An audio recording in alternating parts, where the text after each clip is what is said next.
Welcome to the Lone Star Keto Podcast. I'm your host, Amber.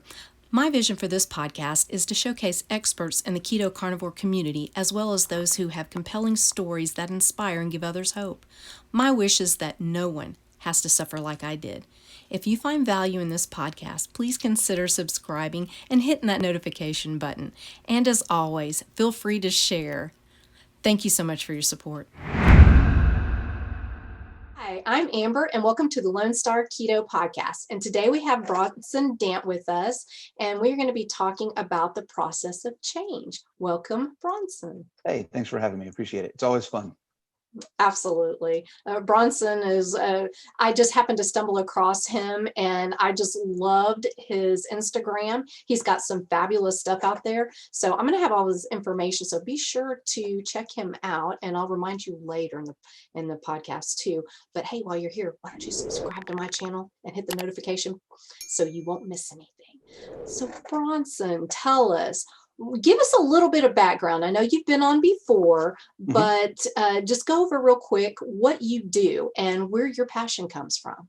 Okay, so I am a health and fitness coach. I do personal training. I do online training, online coaching, but my focus really is on working with other people like me, right? So I'm a guy, I'm almost 50 years old. I didn't get started. I didn't realize, my brain didn't explode one day and go, oh crap, you're out of shape and you need to fix that, until I was almost 40, right?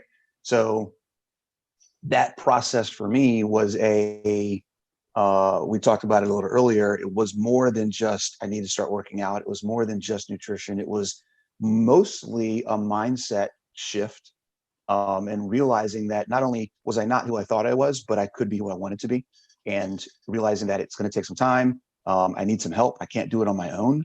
I think that's a big piece that a lot of people miss, right? They try to do it all on their own and they don't ask for help, because it's supposed to be just easy, right? Just work out and eat less. That's all you got to do. Oh, yeah.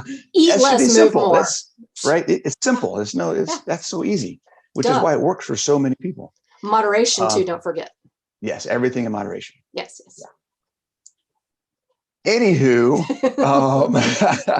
so going through a lot of that process and learning, being open to learning and realizing that the stuff that I thought I knew, the stuff that I had been doing that wasn't working, like all the things that I had been doing really were not just helping me, but were hurting me in some ways, has kind of just lit a fire, right? I've got a passion of helping people. I've owned a CrossFit gym. I've been a personal trainer now for years.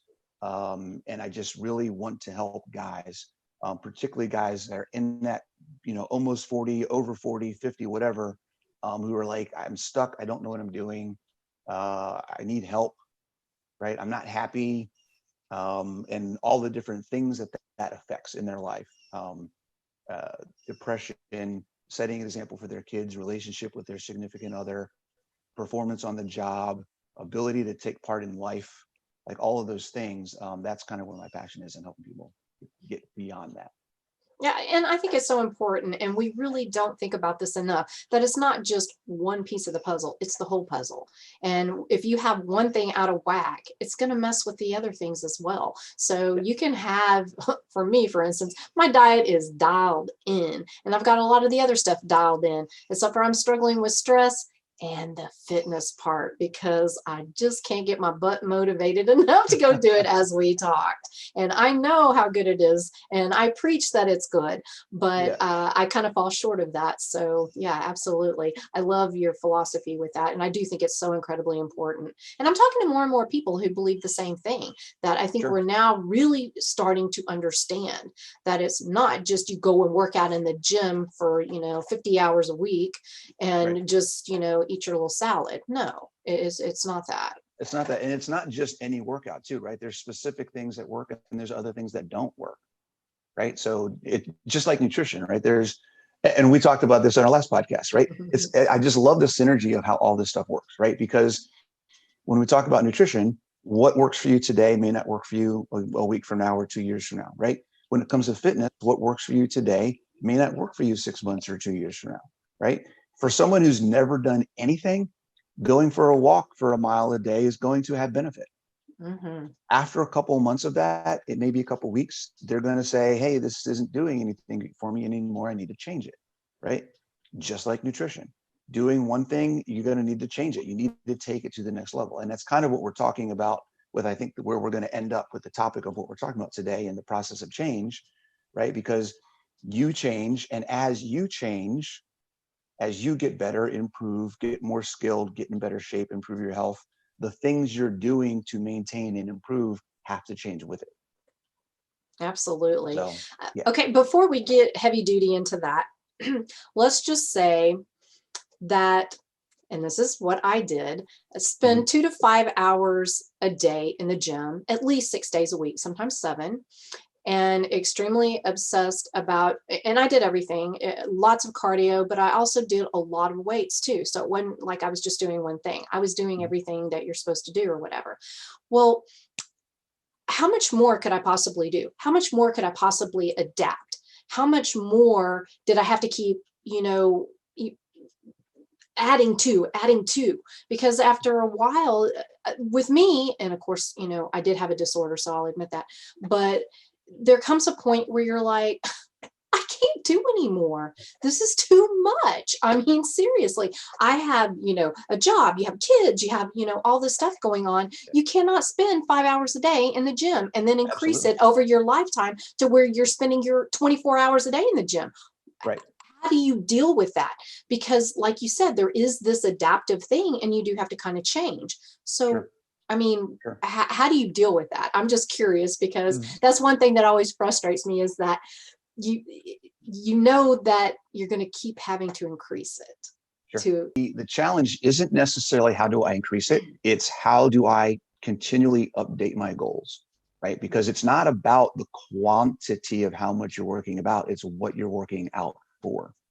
Okay. So for someone who is just getting started, if their goal is, I'm going to work out in such a way that it's going to help me lose 15% body fat, right? Whatever they're doing at that point, and if they get to that 50% body fat, they're great. That's great. Now, if they're at 15% and they that's where they want to be, then they can go into a maintenance level of exercise. They're maintaining now. They don't have to do as much. They don't have to do more. They're maintaining where they're at. They're happy.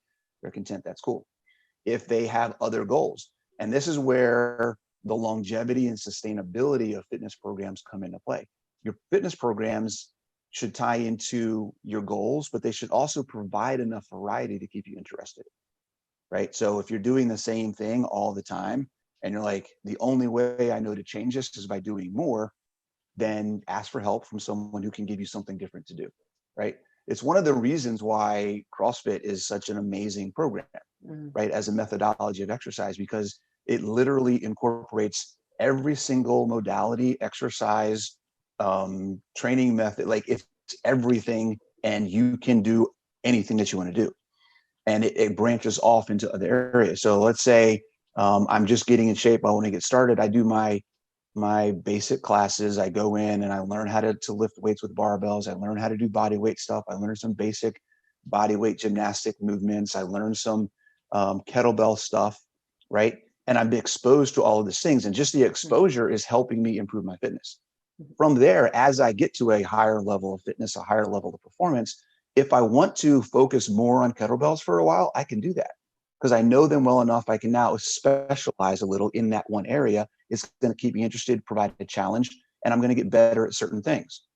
Let's say I do that for 6 months, a year, right? Okay, I'm kind of tired of kettlebells now. Let's go into learn more about powerlifting, right? It's a whole different aspect of fitness and more and different progressions and different challenges and different goals.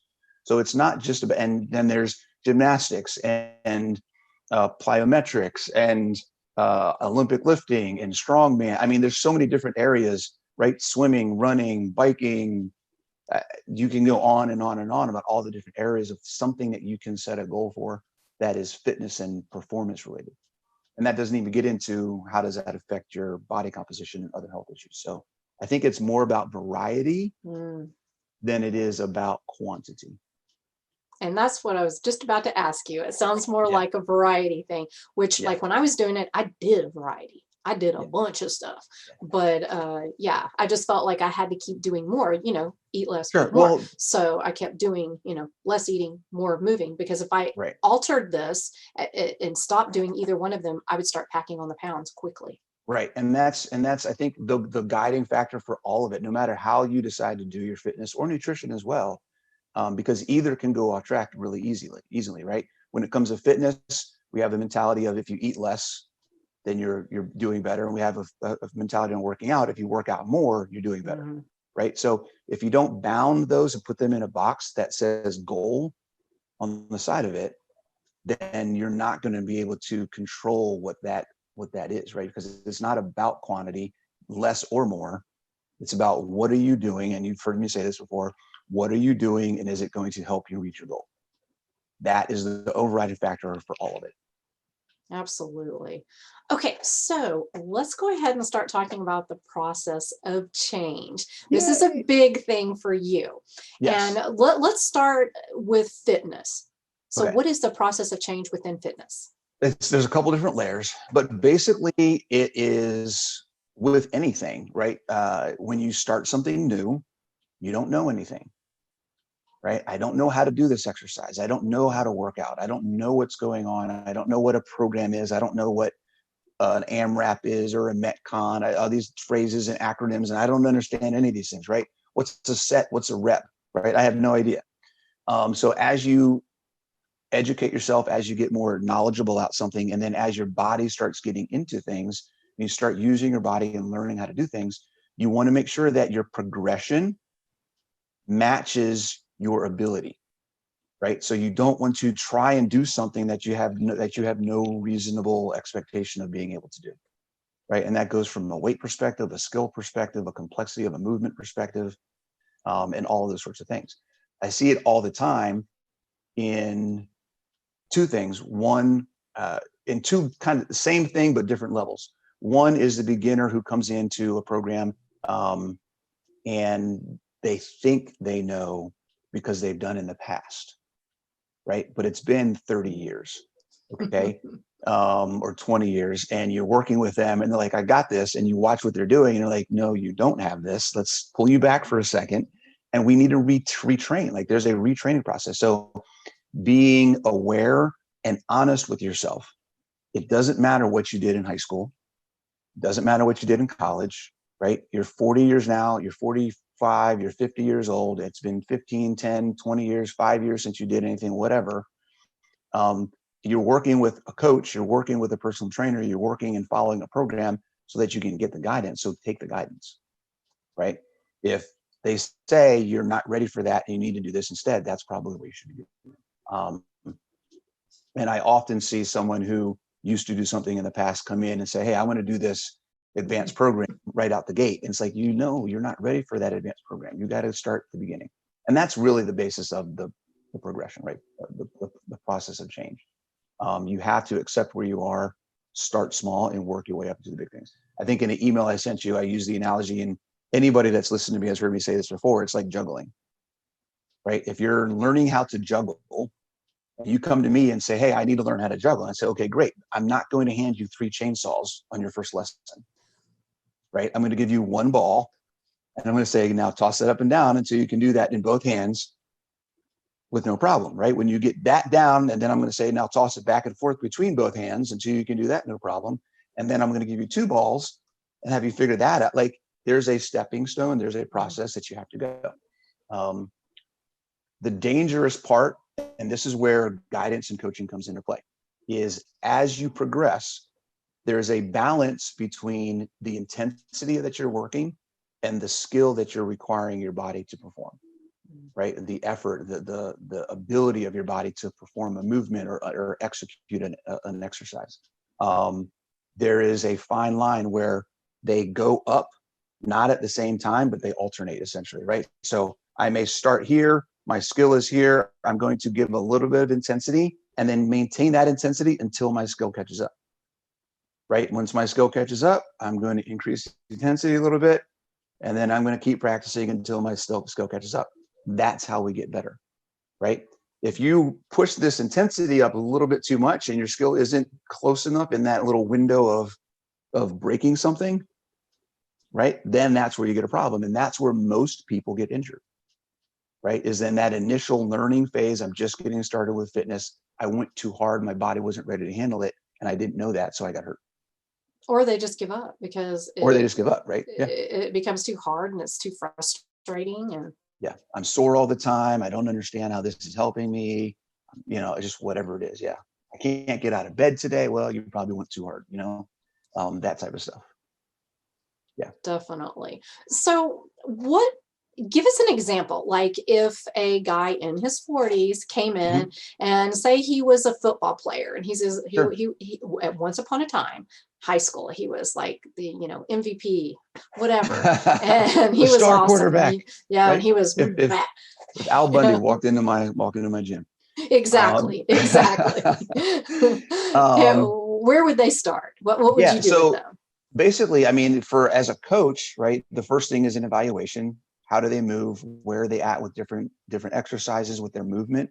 When it comes to fitness, we start with movement, right?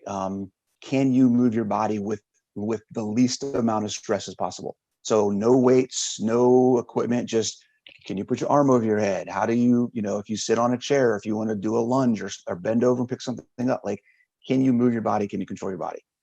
The result of that kind of evaluation then gives me an indication of what types of things can they do under weight, what types of things should they not do under weight, do they have any issues or imbalances in how they move that need to be fixed before we start loading them up, right? The most common way to increase intensity is by adding weight to a movement. So that is kind of where the biggest thing is. If this person can't squat properly with no weight, then they shouldn't be doing it with weight, right? And that is a hard thing for many people to get, but particularly it's a guy thing, right? We have this pride thing stuck in our head, right? We're in a gym, we see other guys over there with all these plates on the bar, and we want to squat. We're like, oh yeah, I can do that, whatever. We always get hurt. It happens every single time. So there is a check your ego at the door policy. This isn't about how much weight. This is about you getting up.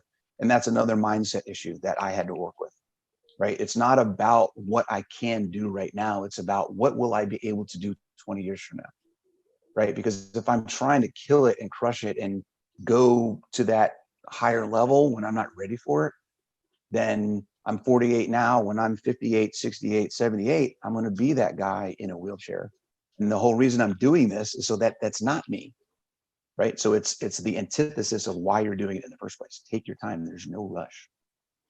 I love that philosophy. I think that's so important. And you're right. It is one of those ego things. And when I used to be in the gym all the time, I would see that. Oh my goodness. You didn't see with the girls. I mean, you had those ones that dressed all cute and they're all looking around like, are you watching me? And I'm not sweating, but are you watching me? But then you have those guys and they're on the machines and they pile on all these weights and they look around, make sure everybody's watching them, of course, and in a different way. And then they do that grunt thing, like, and there's this one guy that was so loud, and all of us are like, the rest of us are making eye contact, like, what in the heck is going on? Is he about to give birth? What? He might have been. It's crazy. Yeah, it's and you actually hit on something, kind of what we talked about earlier in the video, with the variety and how do you mix it up, right? An understanding of not only is it going to take a lot of time, but there are so many aspects to fitness that we, for many reasons, we as a society completely ignore or don't even know about, don't think about when we think about fitness. Most people, when you think about getting in shape, they think about lifting weights, they think about cardio, they think about looking lean and having a six-pack, right? Beach body, looking good in a bathing suit. That's what people think about when they think about getting in shape. What they should be thinking about is, what does getting in shape mean in my life? Regardless of how I look. I know some people that are in great shape that have 5-10% more body fat than I do. I look better than them in a bathing suit. They are in way better shape than I am, because their ability to do things faster, longer, heavier, more complex movements and all those types of things are better than mine, right? So it's not just about how you look, it's about your ability to perform, and that's what fitness is. Fitness is your ability to express your freedom through your physical activity. If you can't do something because you physically can't perform the movement, you don't have the energy, you can't go on a hike, you can't play with your kids, you can't rake the yard, whatever it is, you are limiting your freedom. Right. And that is what we're trying to not do. Right. We want to be as free as possible and do what we want to do. So, yeah, the aspects of fitness, there are so many components to it. We're talking about strength. We're talking about flexibility. We're talking about agility, coordination. When I tell people that coordination is an aspect of fitness, they kind of look at me like, what? Like, yes, being able to pat your head and rub your belly at the same time is a sign that you are fit. And they go, what are you talking about? Like, yes, coordination is the ability to tell your body to do things when you like, I want you to do this movement. It's multiple joints involved. It's multiple directions involved, right? And I still can do that. Balance is an aspect. Being able to move quickly, being able to be strong and quick at the same time. Being able to have endurance, right? Cardiovascular endurance, muscular endurance. You can do things with your muscles for long periods of time. Like moving a house. Like if anybody's ever moved a house and walked boxes up and down stairs for a day or 2 days in a row, that's muscular endurance, right? So all of those things play into fitness, and it all goes to being able to do things and have a high quality of life. And, I think we would be so much happier as individuals and a society if we put off that pressure of having to be aesthetically perfect. Yeah. Because I think it's way too much emphasis on aesthetics. I mean, it absolutely is. I was just talking to another coach friend of mine, and we were talking about this very thing. Like this society is so enamored with looking good that we don't know what the lifestyle of those people are, right? So I mean, Instagram models, when you look at what they're doing, you have to take into account a whole bunch of different things. One, Photoshop is amazing. Okay. Two, for those people that maybe they're not photoshopped, for them to look and maintain what they're doing, that is their life, right? You're worried about being able to pull 30 minutes out of your day to work out, and you want to look like that. Just accept the fact that it's not going to happen.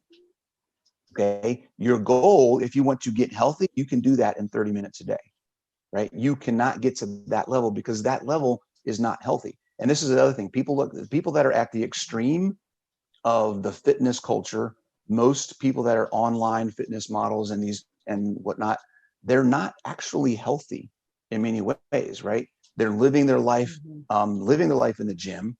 They're probably overworking. They're supplementing like crazy for the most part. They're doing things that are not realistic for a person who's living an everyday average normal life, right? It's above and beyond a level of fitness. And that's not the goal that you should be having for yourself at all. that is so true. I just had a guest on, just release a podcast, Jennifer Luddington. She was a fitness model, and she talks about the cost of being perfect. Absolutely. And maintaining that perfection. And she said she was so unhealthy mentally, physically, emotionally. She looked good on the outside, but that was the only thing that was good. The rest of her life was just not good.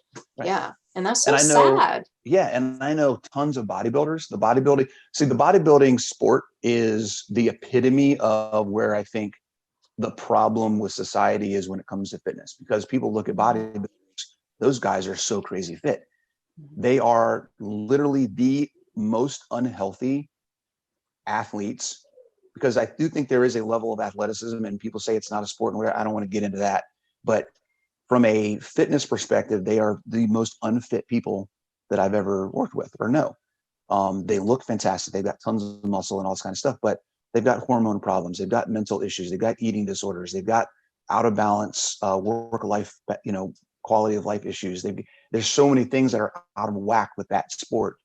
People don't understand. Now, that doesn't mean there's anything necessarily bad, because honestly, a lot of sports have a level that is beyond healthy, right? If you look at CrossFit athletes, I would not say that they are necessarily healthy. They are the fittest athletes in the world, but I wouldn't say that they're necessarily healthy. They've got issues too, right?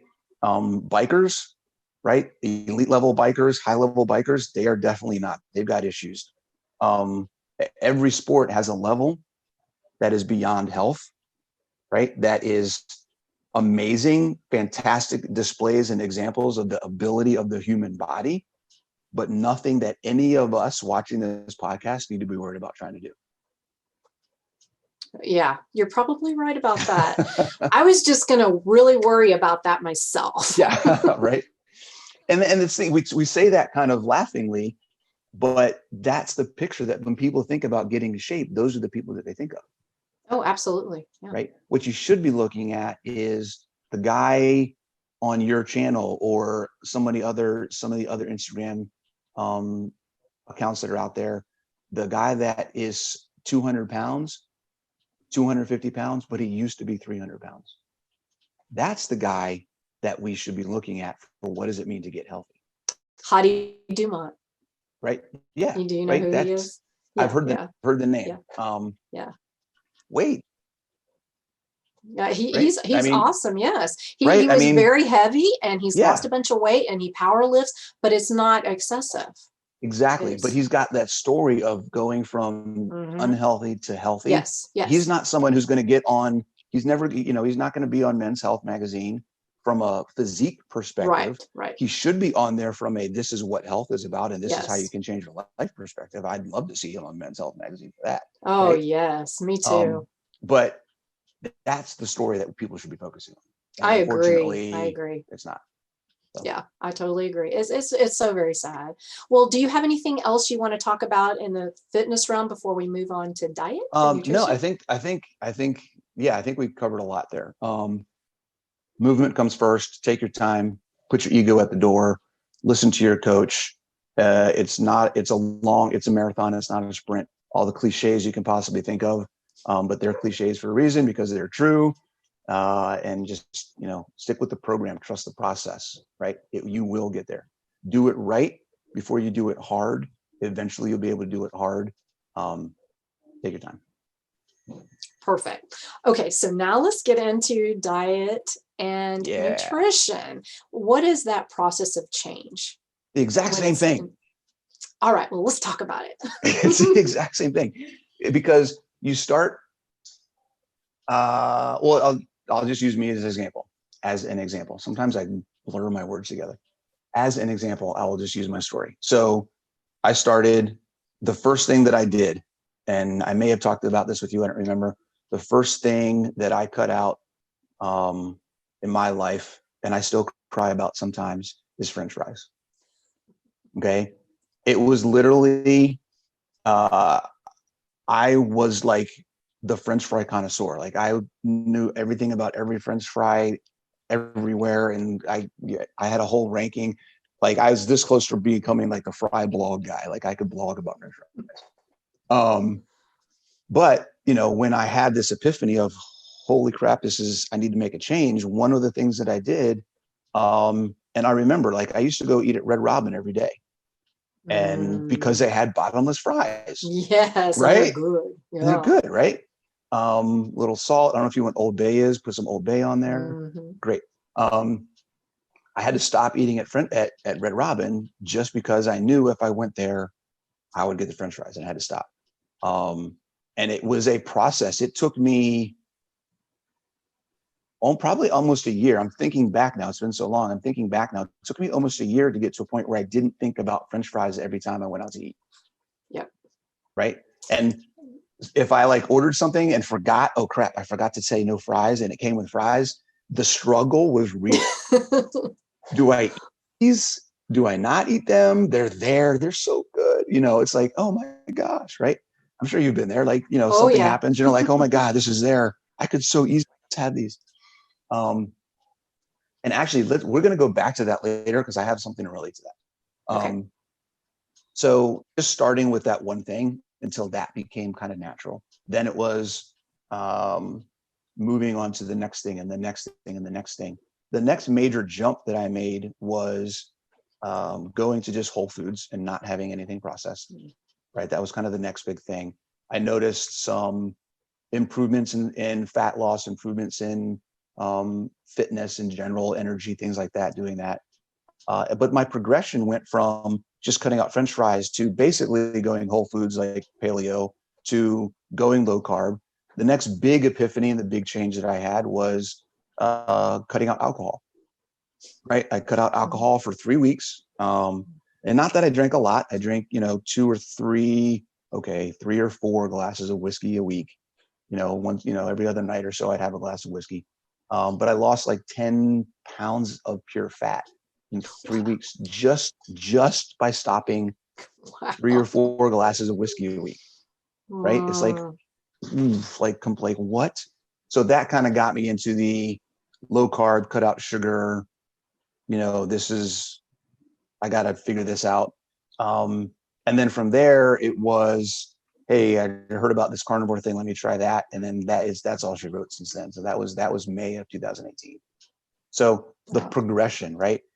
Not only was it just the progression of what I did, but my understanding had to match that, right? And this is where I think a lot of people get stuck, particularly dealing with significant others and family members or close friends, not understanding why aren't they doing this? Why, I'm trying to get my husband to do this with me and they're not doing it with me. Like, their understanding has to catch up to what they're seeing, right? There's a cognitive dissonance. They don't understand. They're seeing what you're doing. They think you're crazy, right? Until something clicks in them that goes, oh, something has to click with them, affect them. There's got to be something on their end mentally that they say, I get it, or I get part of it, or that's maybe not so weird now, or whatever, in order for them to make that step into doing whatever it is with you. So don't push them. The more you push them, the harder that mental change is going to be, right? Just do you, right? Just do you. They'll see it eventually. If they don't, you just let them do them. And then things usually work out in the end. I don't know too many people in a relationship with family, significant other, whatever, that eventually, this goes for fitness and nutrition, right? I know dozens of guys or women who would come in and, when I owned a gym, they'd come into the gym, start working out, be like, I can't get my husband to come with me, right? And then randomly 2 years later, their husband or significant other comes walking in and is like, hey, can I try a workout? And you're like, sure, no problem. Like, I'm so-and-so's been, what, you come in here for 2 years? You don't say that, but it's like, it happens. You just got to let it take its course. So the progression, not only the actions you're taking, but your mindset has to go with it. You have to be willing to learn about what is happening and what's the next step, and be open to making the changes every single time, right? Which is where I think people get stuck from what we talked about in our last episode. People make a change, it works for them, and then they just get in their mind, okay, that's what I need to do. And then that's it. That's all there is to it, right? I'm stuck. I don't realize I'm stuck, but I'm stuck. And there are things in my life that could be better if I made a change, but because the old issue went away, I feel like I'm better and I'm good. And they stop looking forward to, well, what else can I improve? There's more to it than just that, right? So always thinking about what's the next goal, what's the next improvement, what's the next thing is what keeps us moving forward. Absolutely.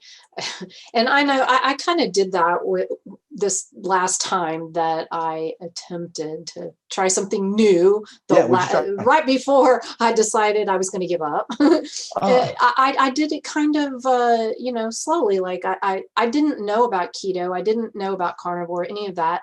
But I just kind of cut out things that you always hear you should cut out, your pastas, your bread, your potatoes, those big things.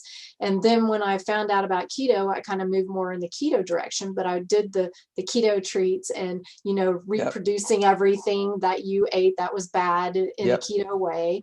But then by the time 2 years in the keto, I had pretty much eliminated a lot of that, the desserts, or at least not as often, and no fat bombs. And I never had done the fat coffee, but, I kind of whittled myself down. So when I, transitioned to carnivore, it was like, no big deal, really, because I had pretty much eliminated everything.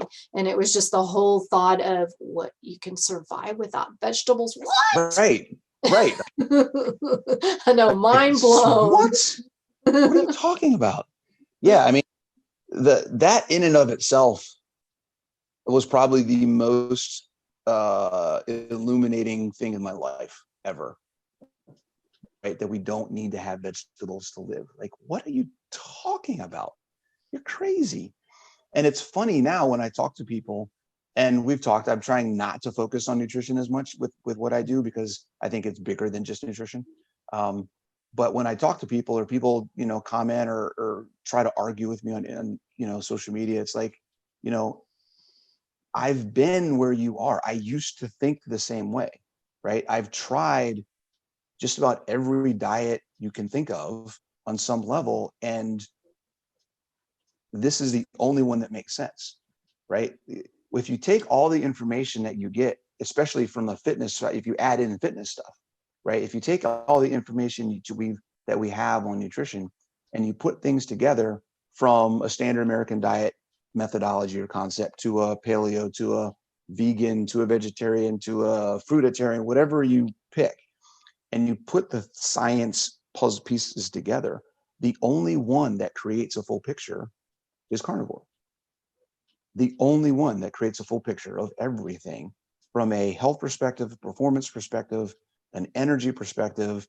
If you even take it out of the human body and talk about a biosphere and earth regeneration and habitat and all that other stuff, from that perspective, like everything comes together and makes sense with carnivore, right? There are no questions left unanswered if you answer it with meat.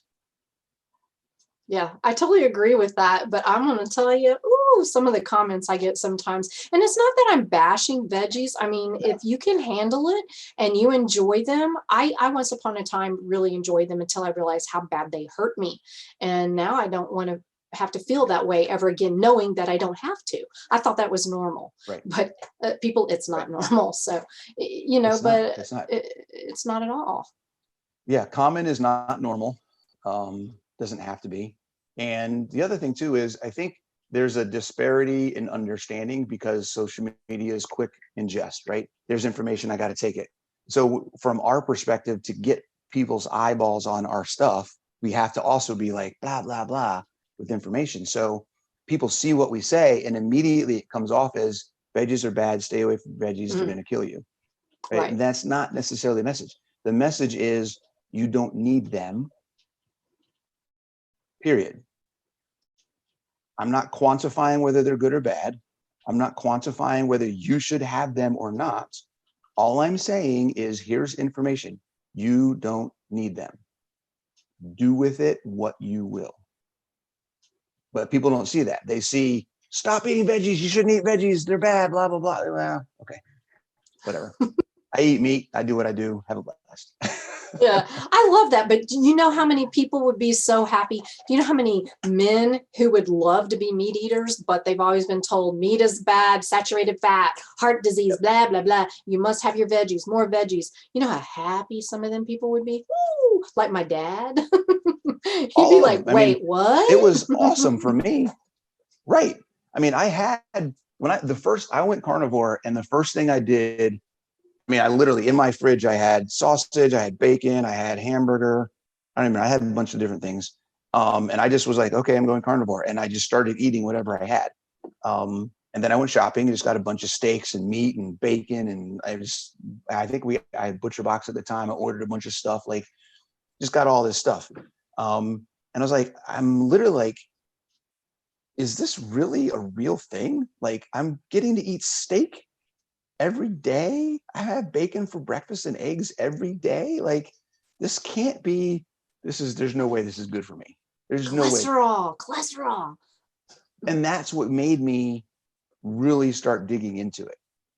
Right. Because I was already into learning about nutrition, understanding nutrition, from being in the health field. But then hearing this and looking into this, it was just like, what? I need to start doing. So my Google Food was good for a time there, because I was getting on there and learning all kinds of stuff. Reading, I got introduced to so many people so quickly in the space. because there's so much good information out there. Yes, there If is. anybody doesn't appreciate the passion and dedication that the experts in the carnivore community have for sharing information, they are missing the boat big time. Agree. A lot of quality information, a lot of quality people putting information out just for the sake of helping, right? And that's what it's all about. So I love it. Yeah, me too. And we all make so much money doing it, right? Yeah.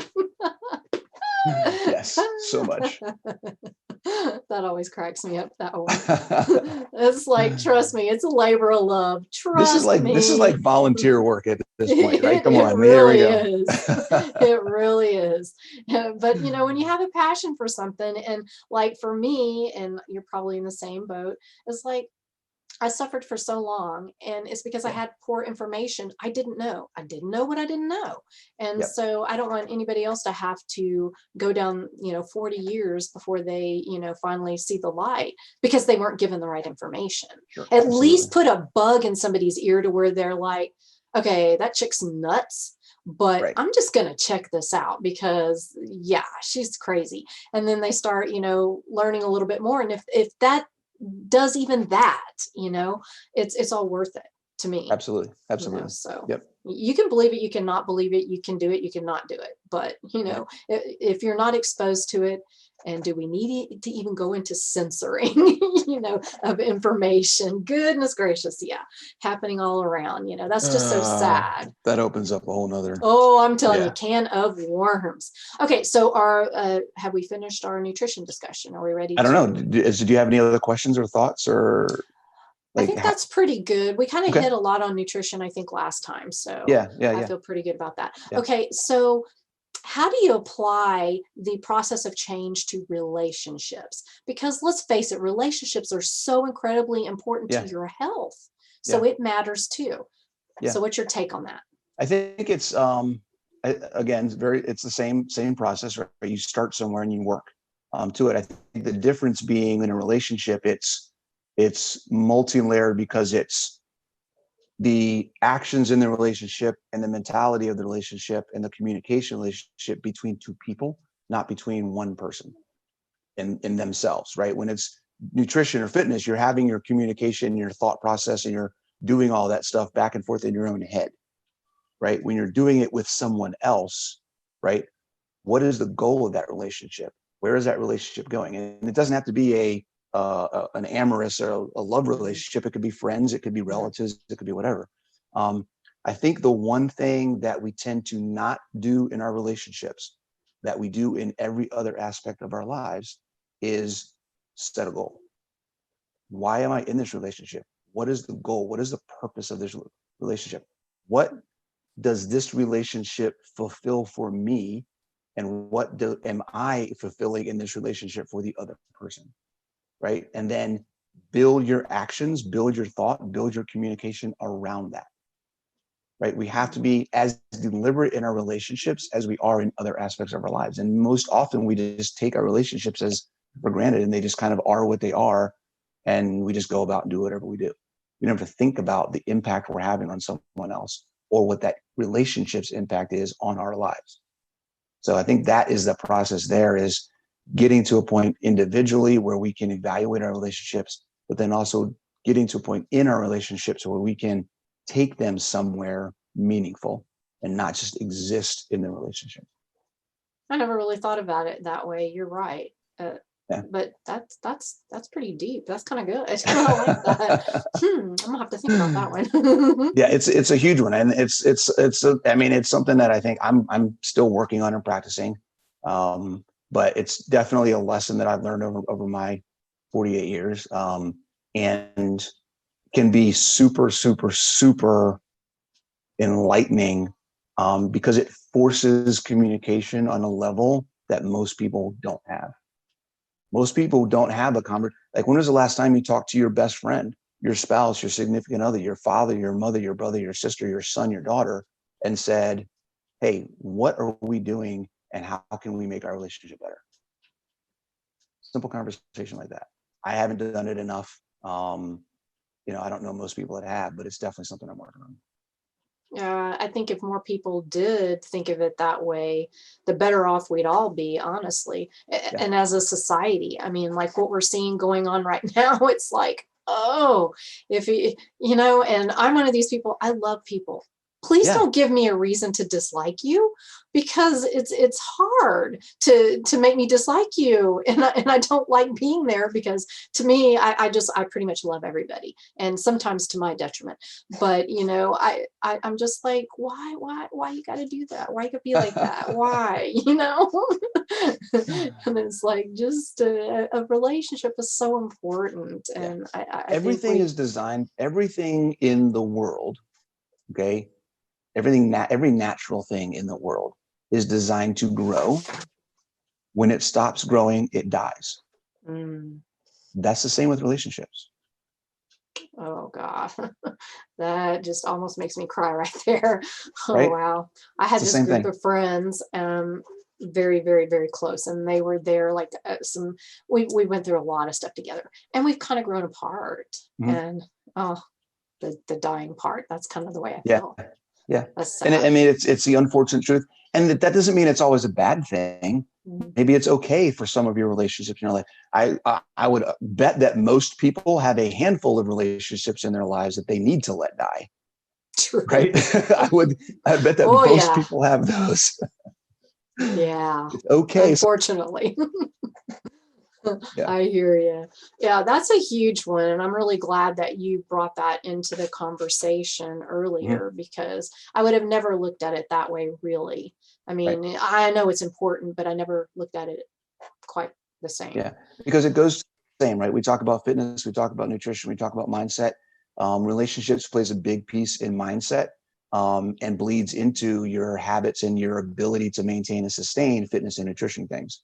So just like everything else, your relationships, you have to look at and ask the question, is this helping me reach my goal or not?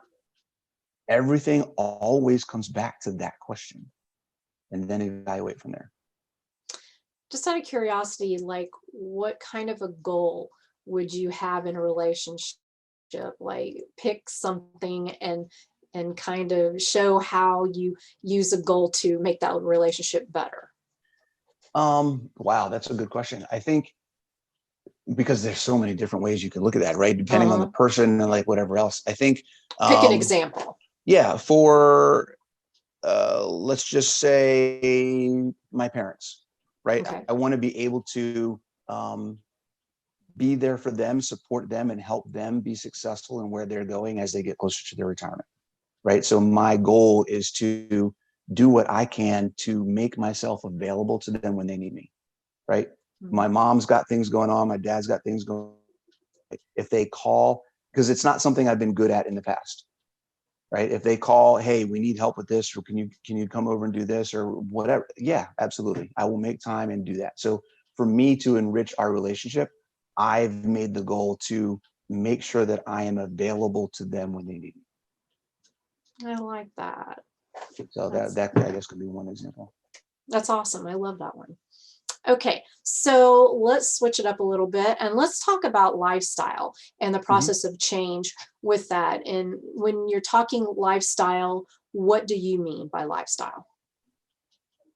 Okay, so lifestyle is I'm going to take this, maybe twist it just a little bit and take it maybe in a slightly different direction, and not necessarily the process of change, but the effect of change. Okay. Okay. So the effect of change on your lifestyle, your quality of life, the things that you're doing changes as you progress. Okay. So when you first get started, if you think about it as you've got a bucket of water and you've got 2 cups. Okay. And the sizes of your cups are different when you start versus as you progress. So at every so often, the sizes of your cups change. I got 1 cup over here. I got another cup over here. 1 cup is the amount of effort it's taking you and the things that you have to do to stay on track and get as close to optimal. And I'm being very careful with my words here, optimal health as possible. And the other one is all the other things that I want to do in life.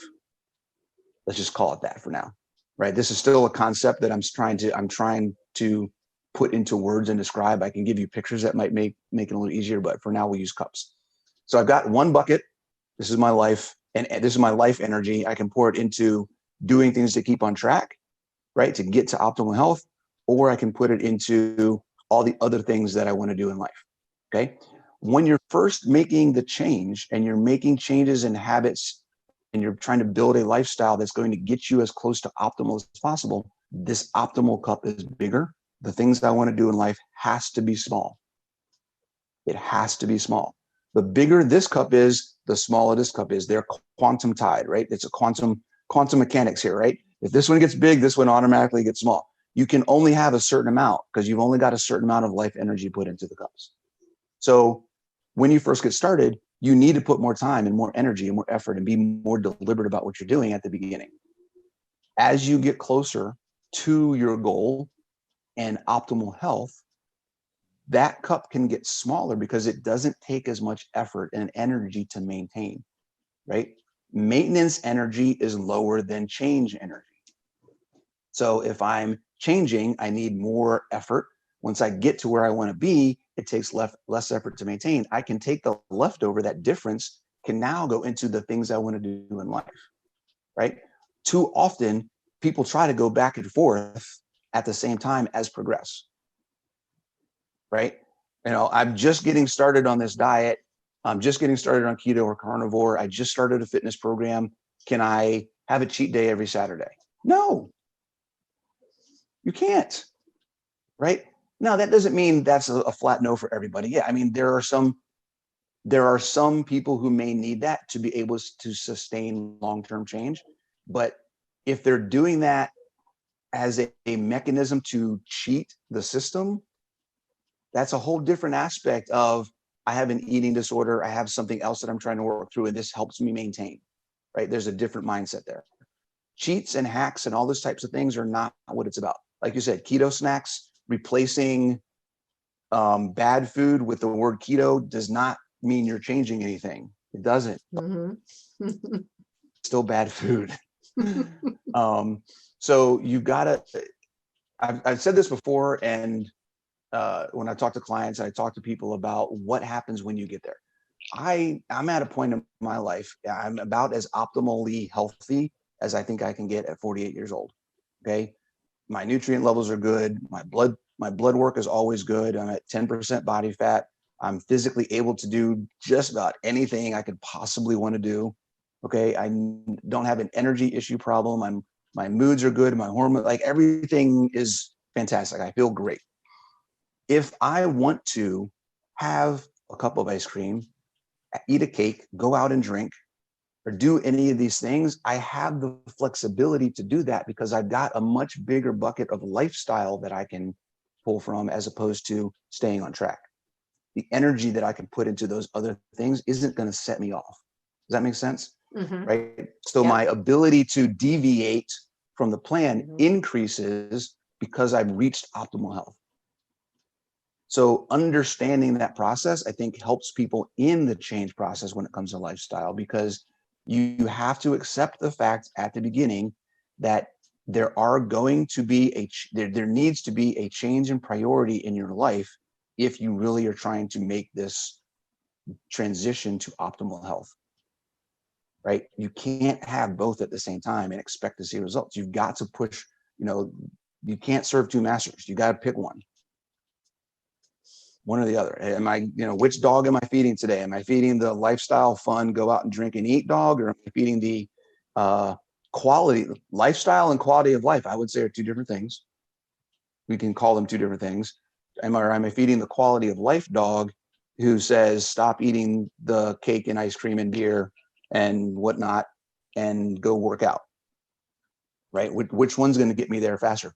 Which one's going to help me get to my goal? Which one's not? Absolutely. So there's that little ramble. I like that. I hope that made sense.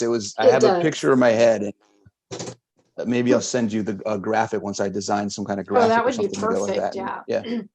I kind of have a graphic in mind. I'm like, I may steal your idea and give you credit for it and make my go for it. graphic. Hey, you do the graphic. I'll just share it. That works for me.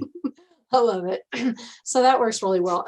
Okay, so could you sum up just one more time in the Yeah. most basic words, process of change, just that would apply Yeah. to the whole All thing, the whole everything we package. discussed? Yes. Yeah. Understand that it's going to take time. Start small.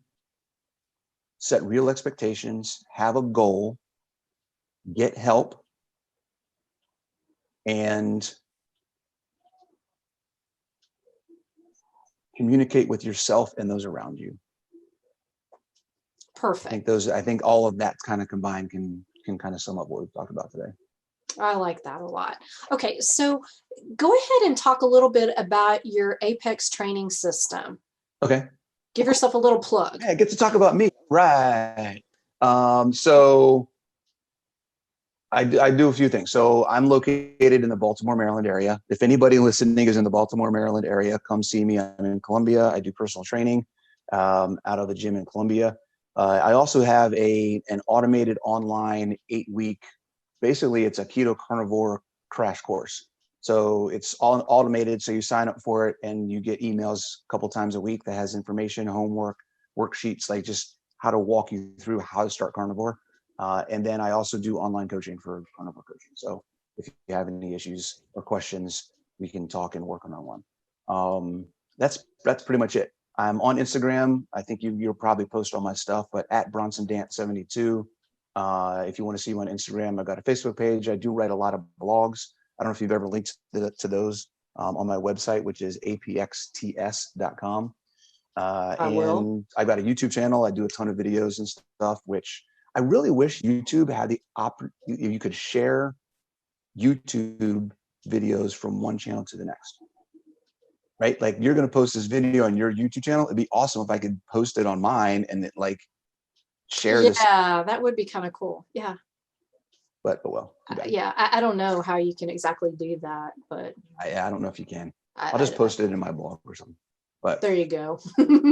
So that's what I do. And again, I focus on working with. I'll work with anybody, but I really focus. My passion is for working with guys over 40, because that's me. I've been there. I've lived it. I've been fat. I've been fit. Fit is way better, and I can help you get there. Perfect. Love it. Okay. Well, thank you so much, Bronson, for coming on the show again. I just love your message and I love your content. Y'all for sure follow Bronson. And while you're here, don't forget to subscribe. Hit that little notification button, please. Anyway, I will have all his information below, so don't worry. Again, thanks for coming on, Bronson. It's always fun to talk to you. And be looking for Bronson. I have a feeling he's going to be exploding here soon. So you hope, right? Yeah, right. Bye, Bronson.